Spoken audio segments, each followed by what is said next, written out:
অব্যাহত আছে।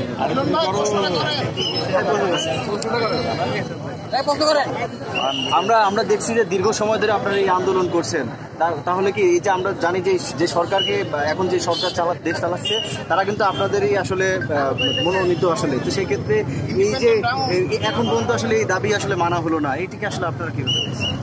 আলহামদুলিল্লাহ, আমরা প্রশ্ন পাইনি যে সরকার এখন আছে এটা আমাদের মনোনীত, দেশের মানুষের জুলাই আন্দোলনে যারা আপনারা জুলাই আন্দোলনের পার্ট ছিলেন সেই কারণে প্রশ্নটা করা হয়েছে। এই সবাই মিলে সরকারকে বসানো হয়েছে, তাইলে সেই ক্ষেত্রে সরকার কেন এখন এইরকম আচরণ করছেন?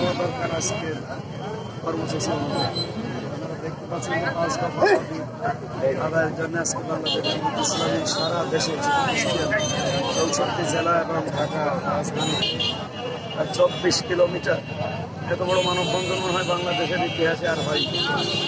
এই দৃশ্যগুলো দেখার পরে যারা দায়িত্বে আছে তাদের যদি তাদের সামনে আরো প্রধান কর্মসূচি আসবে, আমরা আশা করছি আর সামনে যাওয়া লাগবে না। আমি যেহেতু আন্তর্জাতিক অপরাধ কিছু দেখিয়েছি, এরপরও যদি মানুষ না বসে, দেশের মানুষ আয়না ঘরের বিষয় সামনে এসেছে, আমি নিজে যেহেতু ছিলাম, এতে কত কঠিন জায়গা, এটা না থাকলে মানে বক্তব্য দিয়ে বোঝানো যাবে।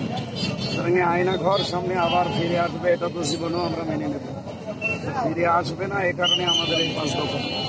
আশা করছি বিয়ার পদ্ধতিতে হলে এই দাবি বাস্তবায়ন হলে আগামীতে আর এদেশে কেউ আয়না ঘর তৈরি করার দুঃসাহস দেখাবে, এবং বিচার যদি এদের না হয় আগামীতে যারা আসবে এদের চাইতে আরো ডেঞ্জার হবে।